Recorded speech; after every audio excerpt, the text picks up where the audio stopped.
Maayong adlaw mga boss, nala ko i-share niyo mga boss, basic lang ta karon, magsimbo lang ta ning steering rack in mga boss.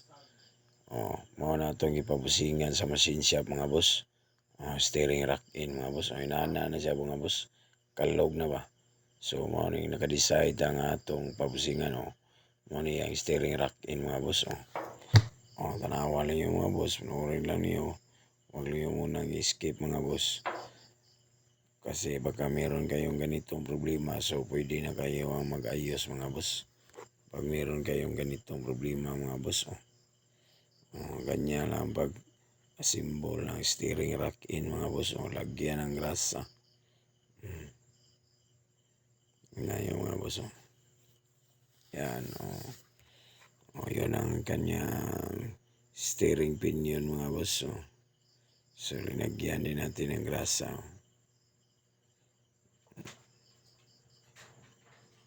Ganyan ang paglagay ng grasa mga boss. Para malambot siya mag-ikot-ikot mga boss. Ngayon, punasan natin konti. Ngayon, salpak na natin mga boss ang pinion gear sa steering mga boss. Yan. Ganyan lang yan ang lahat yan ganyan ang kadali pag mga simbol ng steering rack in mga boss.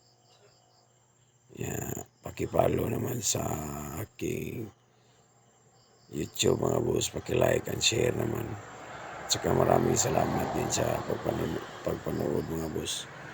At saka pakipalo naman sa aking Facebook account mga boss, Tulerca Mission. At sa YouTube ko ay Boss Tolits Mission mga boss. Ganyan lang mga boss. Kung wala pa kayong budget mga boss niya, maluwag na yung kuha niya, dyan yung higpitan mga boss.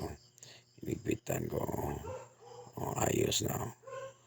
Lagyan na natin ng bolts mga boss. Yan. Ganyan ang paglagay ng bolts mga boss. Lagyan mo ng grasa din. Punuin mo yun.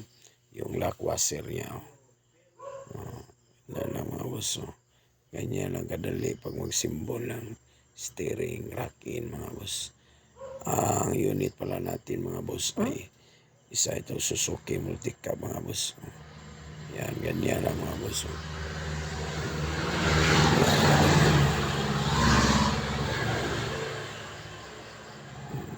Like and follow naman mga boss para updated kayo sa i-upload ko ng mga video kasi kung meron akong magawa araw-araw base lang sa aking magawa araw-araw mga boss kailangan i-upload ko. So salamat sa pagmanood. Ganyan lang kadali mga boss. Ngayon ikabit na natin yan. At saka salamat sa mga followers ko at sa mga nanonood ko. Maraming salamat po sa inyo mga boss.